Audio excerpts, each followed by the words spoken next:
Hola, Buenas tardes, doctora. ¿cómo estás, Daniel y todos? Bien, ¿y usted? Bien, vamos a ir empezando para no atrasarnos tanto y los que vayan como que llegando se van conectando. Ahí veo que ya hay 36. Sí, doctora. Voy a ir compartiendo la pantalla, ¿viste?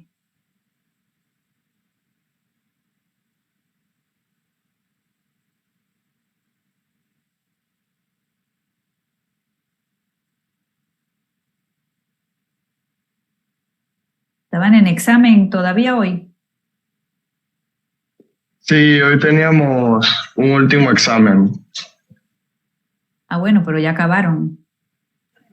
Sí, ya empezamos los semestrales esta semana el viernes.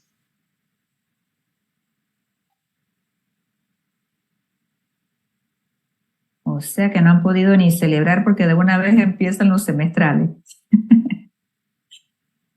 Sí,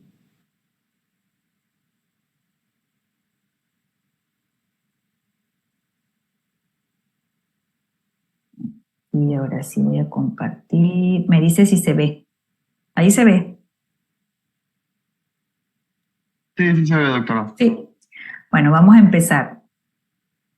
Les voy a hablar bien rapidito de la fisiopatología de los trastornos de la glándula hipófisis.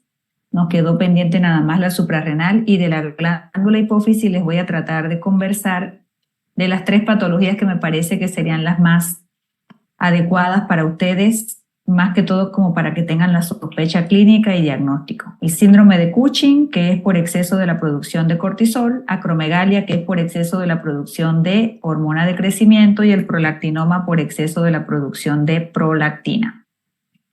Nada más para repasar, recuérdense que todo en endocrinología es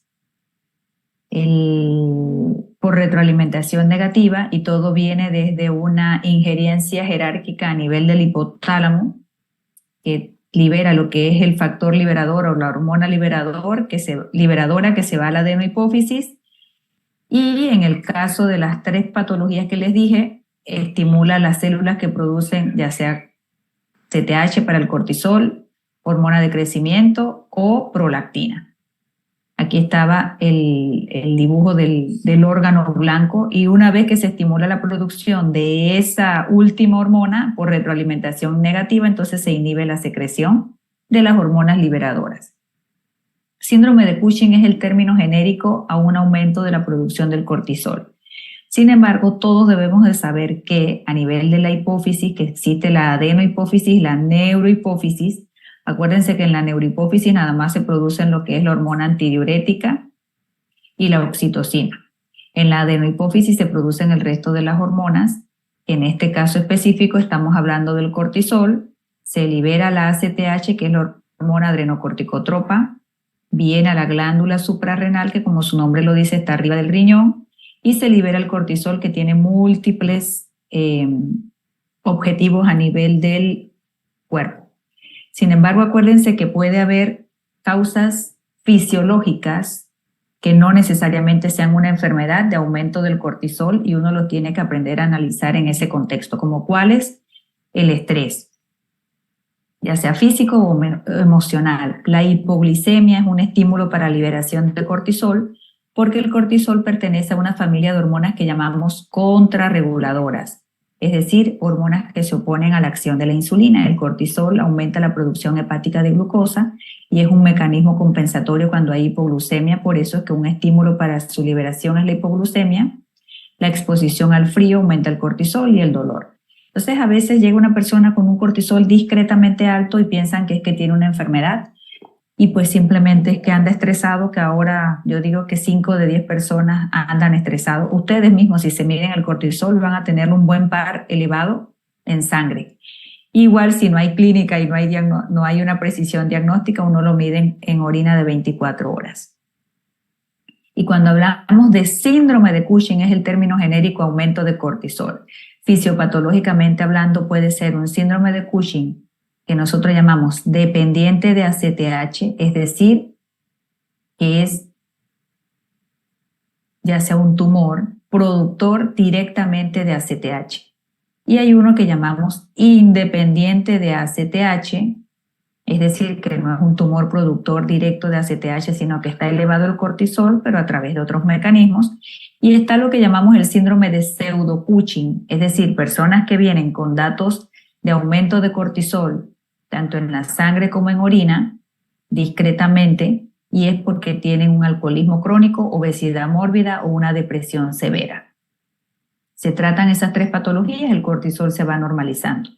Y ya hablando de enfermedad, el síndrome de Cushing dependiente de ACTH más común es un tumor en la glándula hipófisis, un adenoma de hipófisis productor de ACTH y de cortisol. Y cuando la causa es un tumor en la hipófisis, le llamamos enfermedad de Cushing. Otra causa puede ser el síndrome de ACTH ectópico, es decir, un tumor que puede estar en cualquier área del tórax o el abdomen o la pelvis productor de ACTH. Y hay un síndrome también de CRH, que es la hormona liberadora de corticotropina, es decir, la que estimula la liberación de ACTH. Y atrogénica es cuando damos tratamientos en altas dosis de corticoides, pues que dan un síndrome de Cushing ectópico y atrogénico. Independiente de ACTH, la principal causa de un síndrome de Cushing independiente de ACTH es un tumor en la glándula adrenal, que usualmente es un adenoma, que es benigno, carcinoma menos del 5%, y ya otras enfermedades menos frecuentes como una hiperplasia macronodular, unos síndromes genéticos que hay en el área de endocrinología, como puede ser el complejo de Carney o el de McCune-Albright, y otras alteraciones en los receptores. Ya para hacérselos un poquito más visual, cuando la causa es un tumor en la glándula hipófisis, ¿qué pasa? Se produce mucha ACTH, la ACTH va a la glándula suprarrenal y estimula la liberación de cortisol. Vamos a tener cortisol alto en orina de 24 horas. Si uno hace unas pruebas de estimulación con dexametasona, lo usual es que se baje la liberación de cortisol. En el síndrome de Cushing hay elevación de cortisol, aún haciendo las pruebas de supresión con dexametasona, y la ACTH puede estar normal a alta.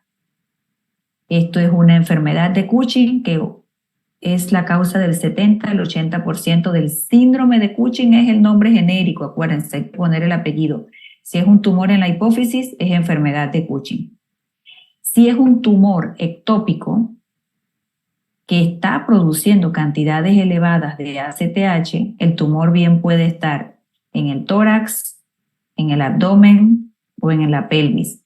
Ese tumor productor de ACTH libera cantidades muy elevadas de ACTH que van directo a la glándula suprarrenal y eleva el cortisol.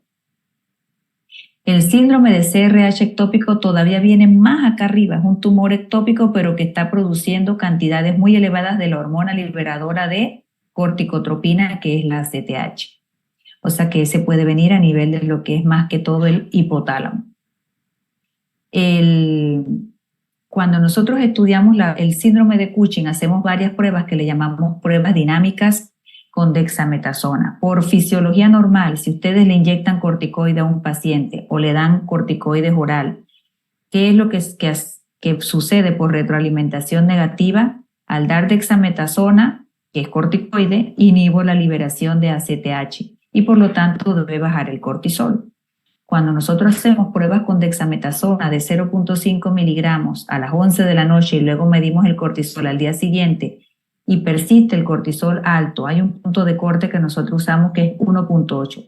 Sigue alto y la ACTH está normal o alta, entonces decimos tiene un síndrome de Cushing dependiente de ACTH, porque le llamamos independiente de ACTH cuando la ACTH está suprimida por debajo de 5.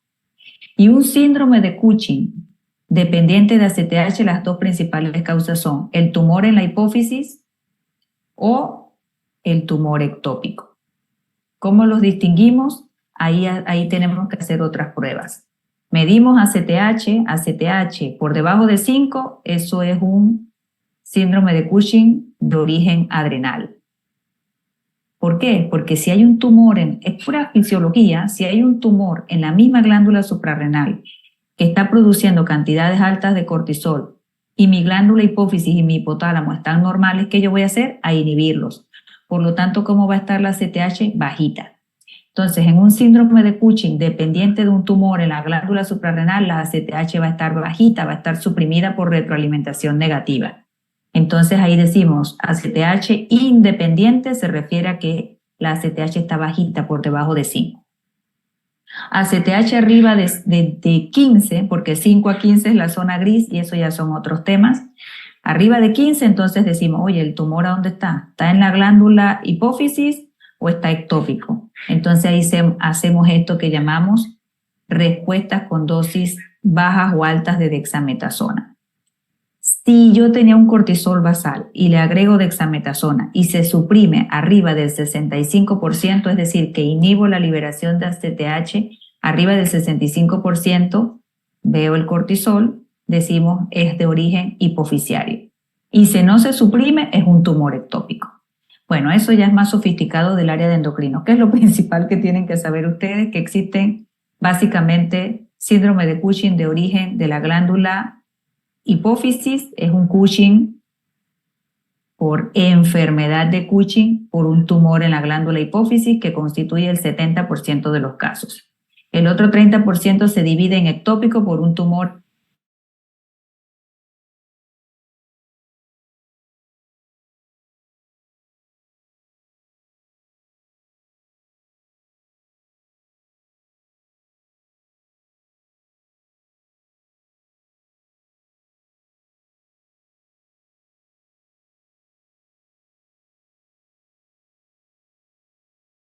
la ACTH por retroalimentación negativa, ¿cómo va a estar? Suprimida.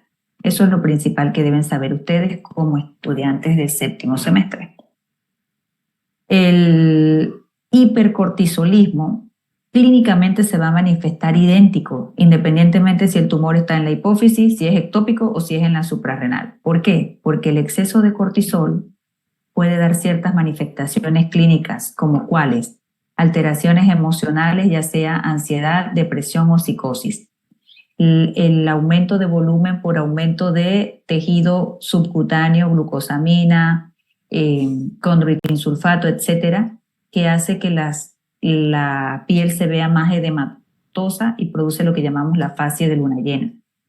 El cortisol en exceso decalcifica el hueso, da osteoporosis, da un acúmulo de tejido subcutáneo en la parte superior y posterior en la base del cuello que llamamos jiba dorsal, que parece como una elevación, pero es puro tejido Cushing, o sea, así como cuando uno agarra un muñeco y lo aprietas, con esa consistencia.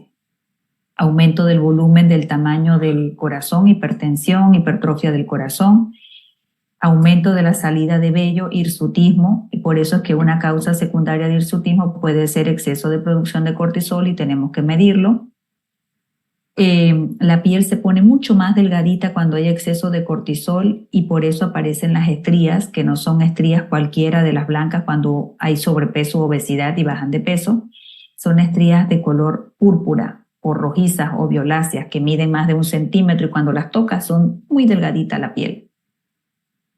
El hipercortisolismo produce debilidad muscular y atrofia, tendencia a equimosis y los corticoides en dosis exagerada bajan el sistema de la respuesta inmunológica y por eso hay más aparición de infecciones o úlceras en la piel.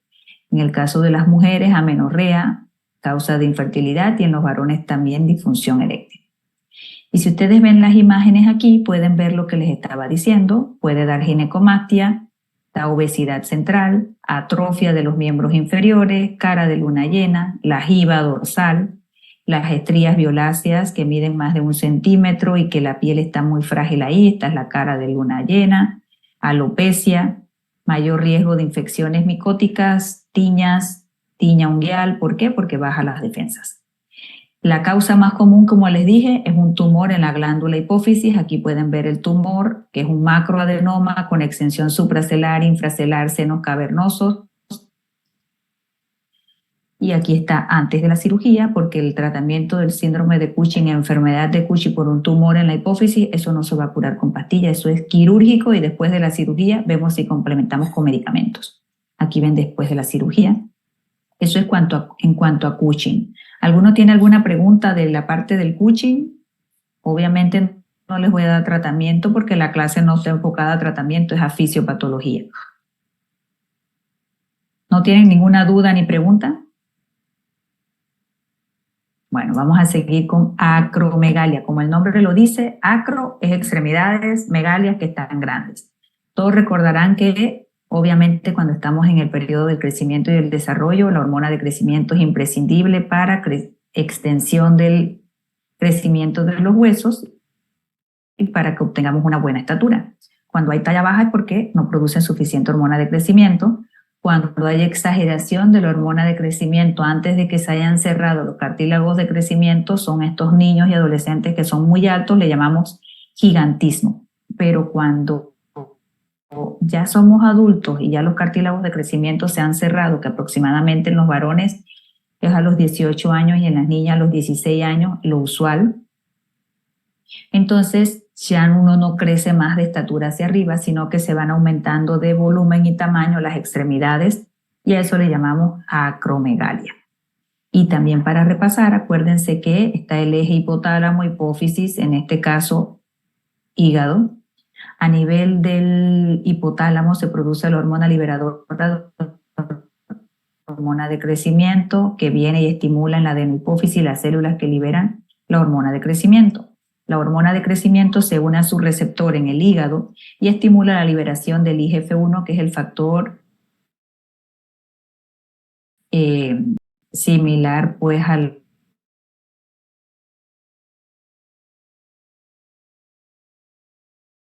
indicadores que más utilizamos para diagnosticar acromegalia, porque la hormona de crecimiento, su pico de liberación es pulsátil. ¿Qué significa pulsátil? Que hace picos y en un mismo individuo, en un minuto lo tengo en 10, después en 0. Y eso no lo usamos para diagnóstico. Para diagnóstico usamos el IGF-1, la clínica, y si tengo dudas hacemos algo que llamamos prueba de curva de tolerancia oral a la glucosa, porque ustedes recordarán que les dije la hipoglucemia es un estímulo para la liberación del cortisol y también para la liberación de hormona de crecimiento.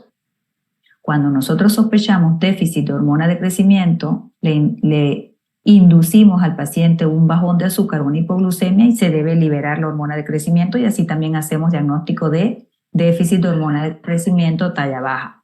Lo inverso, si yo le doy una carga alta de glucosa al paciente, lo esperado es que yo suprima mi liberación de hormona de crecimiento.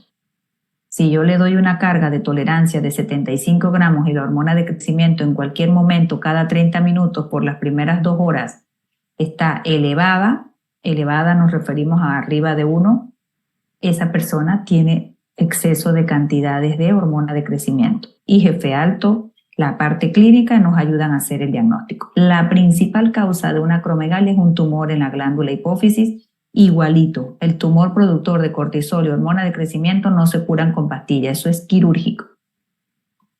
Aquí está la epidemiología, esto se va a describir desde el 1886.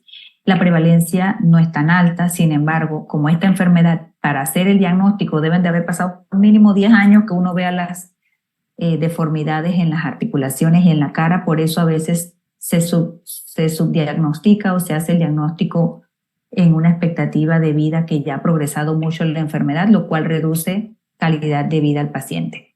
En esta foto ustedes pueden ver, esta señora es la misma paciente en el 77, en el 81, en el 83 y en el 88, y cómo va variando con los síntomas y signos en realidad físicos, en este caso de lo que es la acromegalia, que se pone la nariz ensanchada más grande, la mandíbula se hace más hacia adelante, eversión del labio inferior, que es lo que ven en las fotos. Y como todo en endocrinología, no hay receptores en un solo lugar. Los receptores de hormona de crecimiento están en el hueso, en el hígado, en el intestino y en varias otras áreas. Por eso es que vamos viendo varios efectos desde el punto de vista clínico. Como les decía, La causa principal de acromegalia es un tumor en la glándula hipófisis. Sin embargo, así como el cortisol, también pueden haber tumores ectópicos productor de hormona liberadora de hormona de crecimiento o directo de la hormona de crecimiento. ¿Dónde son los principales sitios donde pueden haber tumores ectópicos productores de hormona de crecimiento? En el páncreas, en el sistema pulmonar a nivel de los bronquios, y aunque no lo crean también, sí hay una liberación mixta de un nódulo tiroideo productor de calcitonina también. Y en el feocromocitoma, que es un tumor en la médula de la glándula suprarrenal, también se puede acompañar de tumores productores ectópicos de hormona de crecimiento. A lo más común que es tumor en la adenohipófisis, que le llamamos adenoma de hipófisis. Adenoma es el nombre genérico, un tumor en la glándula hipófisis que no es un carcinoma, es decir, no es maligno. Si mide menos de 1 centímetro es microadenoma, si mide mayor o igual a 1 centímetro es macroadenoma. Y las otras causas menos comunes, carcinoma o los síndromes familiares de neoplasias endocrinas múltiples, McCune-Albright o síndrome de Carmi. Y dependiendo de lo que ustedes sepan, de los puntos donde actúa la hormona de crecimiento, ahí van a ver los síntomas, que los podemos dividir en mecánicos y hormonales. Mecánicos, obviamente, cualquier tumor en el sistema nervioso central puede provocar dolores de cabeza, visión borrosa. ¿Qué hay a nivel específico de la acromegalia? Agrandamiento del tamaño de los labios y de la lengua, por eso ven eversión del labio inferior. Ensanchamiento de todo lo que es la base nasal, prognatismo, que es un alargamiento de la mandíbula en el mentón, separación de los incisivos inferiores, por eso a veces se da cuenta, es un odontólogo, de que algo está pasando, bocio o mayor riesgo de nódulos, secreción de leche a través del pezón, ginecomastia, cardiomegalia, todas las megalias, hepatomegalia, nefromegalia, aumenta de tamaño los órganos internos, crecimiento de las manos, ya no les quedan los anillos, crecimiento de los pies, van aumentando el volumen, el tamaño del calzado, hiperhidrosis, que es la hipersudoración, fibromas cutáneos o apéndices cutáneos. También acuérdense que lo que les dije de la liberación de GH es muy pulsátil, por eso es que no lo usamos en una medición al azar, ese valor para hacer diagnóstico, sino que usamos el IGF-1.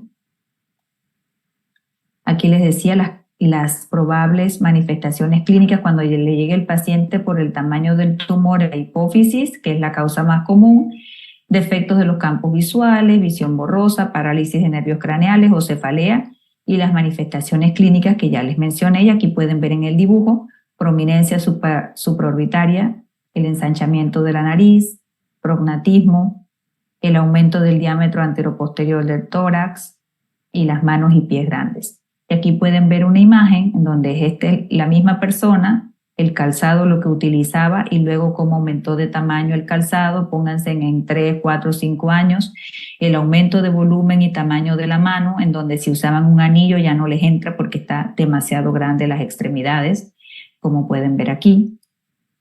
El aumento del diámetro anteroposterior del tórax, la nariz bien ensanchada, el arco de aquí más elevado y más voluminoso, y el prognatismo. La presencia de múltiples diastemas, es decir, de la separación de los incisivos. Miren cómo se ve el labio vertido. Y esto es cuando los odontólogos hacen las placas. Y otras características: narcolepsia, apnea obstructiva del sueño. ¿Por qué? Por el efecto de las visceromegalias, la lengua se pone muy grande, hipertrofia ventricular izquierda, hipertensión y una acromegalia no tratada, insuficiencia cardíaca congestiva y pólipos en el colon que pueden tener mayor riesgo de cáncer. Aquí pueden ver una imagen de lo que llamamos macroglosia. Esto está tan grande la lengua que obviamente eso se le retrae hacia atrás, cierra la vía aérea y pueden tener apnea obstructiva del sueño. Este es el mismo paciente sin tratamiento, con tratamiento. Otras alteraciones metabólicas: mayor riesgo de intolerancia a los carbohidratos, resistencia a la insulina, diabetes, hipertrigliceridemia. Y estos son síndromes menos frecuentes. Lo que les dije, gigantismo, es cuando es en niños. El diagnóstico se hace a través de la clínica, la bioquímica y se complementa para ver el origen con la resonancia magnética. Le hacen una imagen y no ven nada en la hipófisis, entonces hay que buscar ectópicos con una resonancia o una tomografía de tórax, abdomen o pelvis.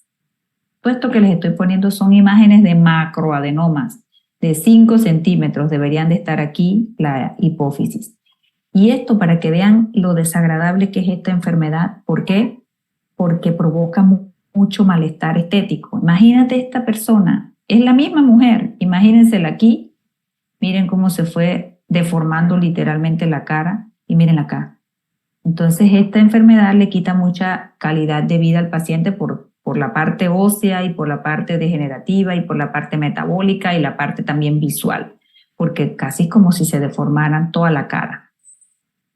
Este es el ejemplo de un gigantismo. Miren el tamaño del pie, son hermanos y hermanos de mellizos. Este tenía gigantismo, este no, y ahí se ve la diferencia en los mismos hermanos mellizos del tamaño de la mano y el tamaño del pie.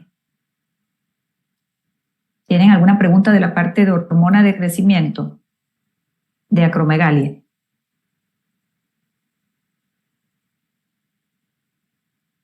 Yo creo que ustedes están agotados.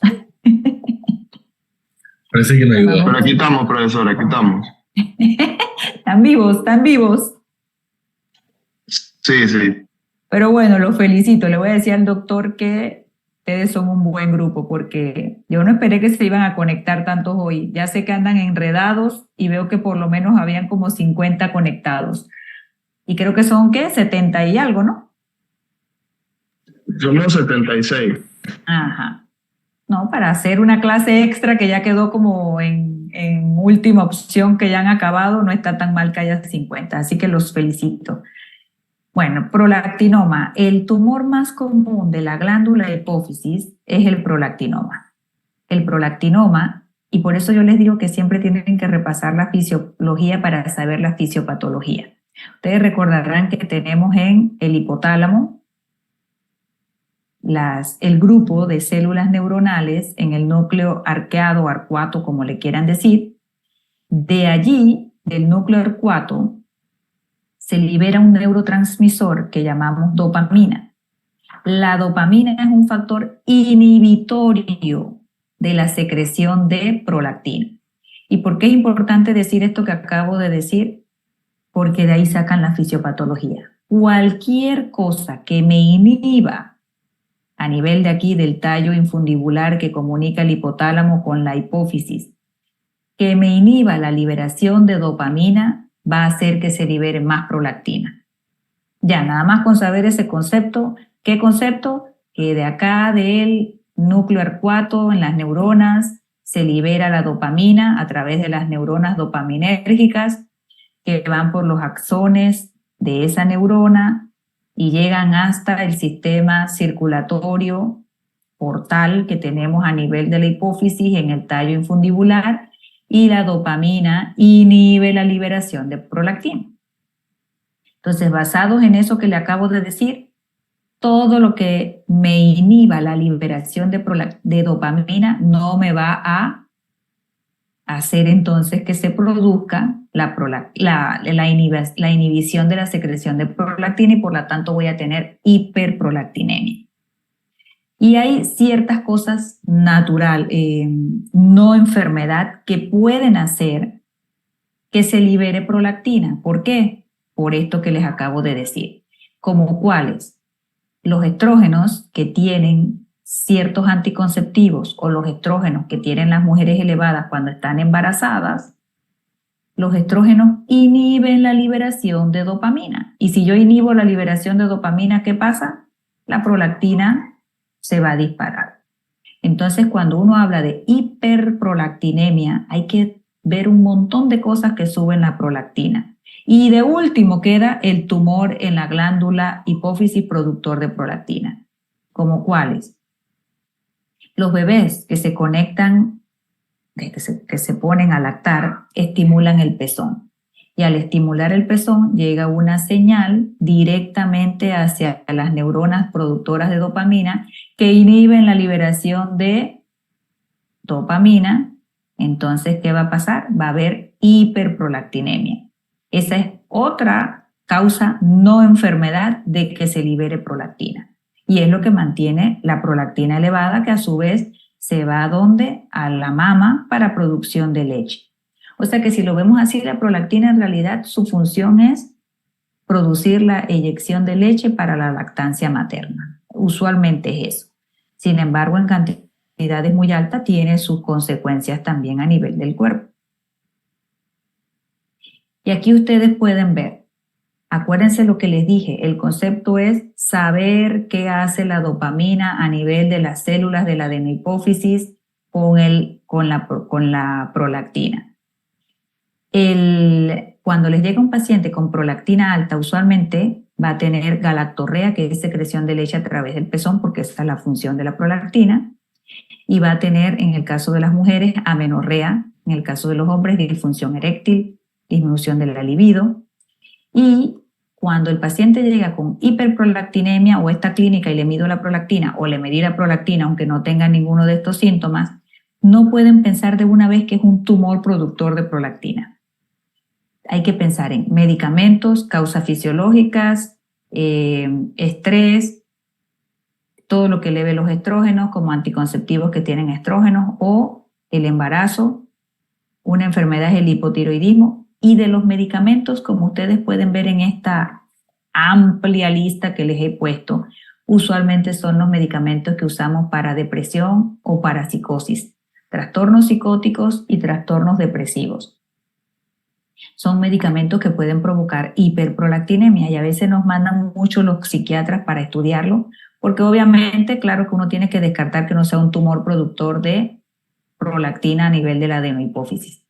Sin embargo, si nosotros vemos las diferentes listas que ustedes ven aquí, como ya yo les expliqué, si dopamina me inhibe la liberación de prolactina y yo la estoy inhibiendo, entonces, ¿qué pasa? Todos los medicamentos que sean antagonistas dopaminérgicos van a producir un aumento de prolactina. Por esto que les dije aquí, esto es lo que se tienen que aprender.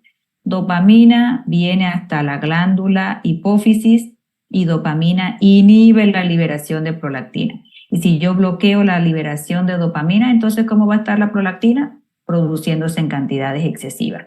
Por eso es que estos medicamentos que son antagonistas dopaminérgicos, como cuáles, risperidona, que es un antipsicótico, haloperidol, que es un antipsicótico, y todos estos que ven aquí son causas secundarias de hiperprolactinemia. Antidepresivos, como amitriptilina, que se usa un montón, inhiben la recaptura de serotonina y también estimulan la liberación de prolactina. Y todos estos que ven aquí. Estos medicamentos proquinéticos digestivos también antagonizan la liberación de dopamina. Metoclopramida, que lo usamos en náuseas, domperidona, que es para el vaciamiento gástrico, y todos estos que están acá producen hiperprolactinemia secundaria. Por eso que la historia clínica es esencial cuando llega un paciente con aumento de prolactina, para descartar si está usando alguno de estos medicamentos. Antihipertensivos comúnmente usados, verapamilo, también produce hiperprolactinemia. O sea que ranitidina, que ya no se usa en Panamá, pero es un protector gástrico, también inhibe a las neuronas dopaminérgicas. O sea que no pensar de una vez que llega una prolactina alta que se trata de un tumor. Además, usualmente cuando el tumor está bien elevado y sí hay clínica en el paciente. Siempre que les llega un paciente con una prolactina alta, lo que se recomienda es repetir el valor de prolactina, descartar las causas fisiológicas como cuáles, embarazo, descartar medicamentos como los que mencioné, falla renal, insuficiencia hepática avanzada, y el hipotiroidismo, porque el hipotiroidismo es una causa secundaria de aumento de prolactina. Si se verificó, resonancia, se ve un adenoma de hipófisis, es el único tumor que se cura con pastillas, a diferencia de los dos primeros que mencioné. ¿Cuál? Cabergolina. ¿Por qué? ¿Qué hace la cabergolina? Ahí se tienen que ir a farmacología y a la diapositiva primero que puse de la fisiología normal. Acuérdense que todo lo que queremos nosotros es inhibir la liberación de prolactina. Y cabergolina les va a disminuir la liberación de la prolactina. Y usualmente solo hay prácticamente dos indicaciones para mandar a operar a un tumor productor de prolactina. Uno, si es un macroadenoma que está comprometiendo la vía visual, el quiasma óptico y puede quedar ciego, hay que operarlo. O aquel paciente que ya tiene dosis muy altas de cabergolina y aún así no baja de tamaño el tumor y la prolactina sigue muy alta. Pero eso es menos del 5% de los casos. La mayoría se trata con cabergolina. Bueno, ya se los hice bien rápido para poder que captaran bien y no meterles tanta cosa.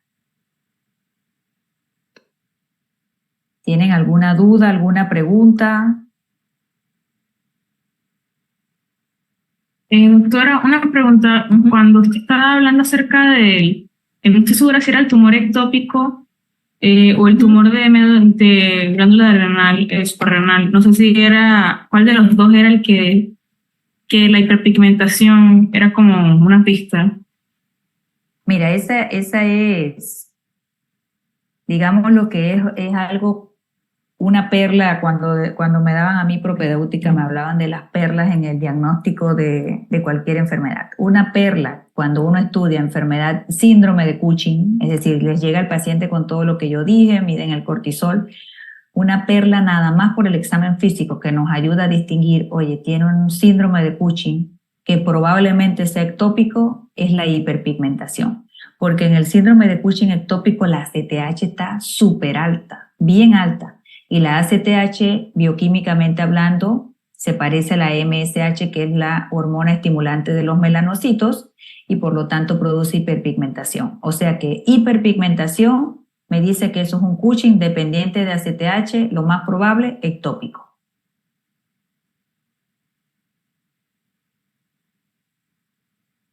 Gracias, doctora. Ajá. ¿Alguno tiene alguna otra pregunta más? Doctora, una consulta. Con respecto al síndrome de Cushing, ya, o sea, terminando ese tema, creo que usted mencionó que podía ser por un adenoma hipoficiario, un tumor ectópico. ¿Usted mencionó una tercera causa o...? El tumor en la glándula suprarrenal. Esos tres son las principales causas. Cuando den endocrinología van a ver que esto se va a tocar mucho más a fondo. Por ahora era dirigirnos a la parte de fisiopatología más que todo y decirles la clínica, porque obviamente estaban en propedéutica y tenían que saber cómo hacer diagnóstico solo con historia clínica y examen físico.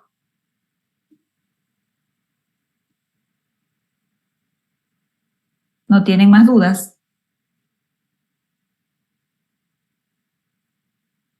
Bueno, igual yo los voy a volver a ver si todo les va bien, y espero que así sea a todos los que están en el grupo en 12º semestre, porque yo les doy terapéutica, varias clases de terapéutica.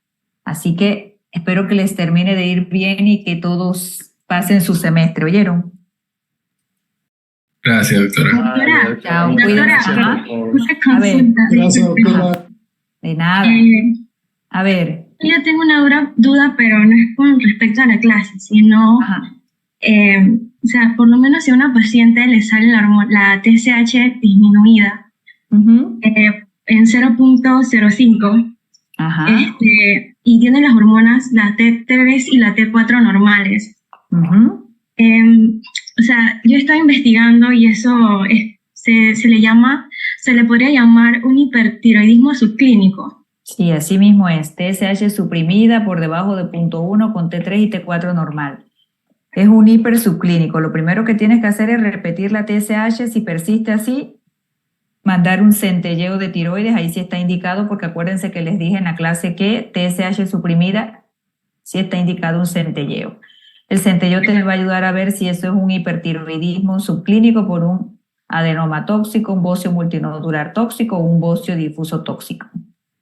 Pero, o sea, inmediatamente no se le manda al paciente medicamentos.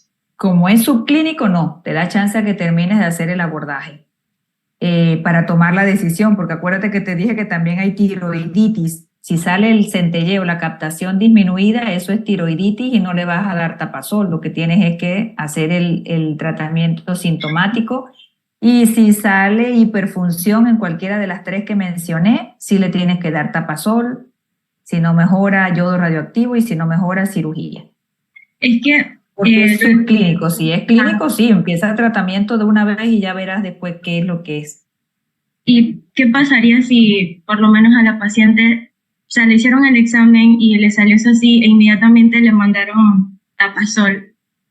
Así. Probablemente también, obviamente todo cambia en el contexto del examen físico, ¿no? Claro, como me lo estás diciendo solo por bioquímica, pero si uno ya ve el examen físico, que yo le veo que tiene bocio, que tiene todos los síntomas ahí, haciéndole el examen, taquicardia, temblor, baja, pérdida de peso, ahí sí empezamos de una vez y que se vaya haciendo por lo menos el estudio ya con el tratamiento, un ultrasonido y un centelleo.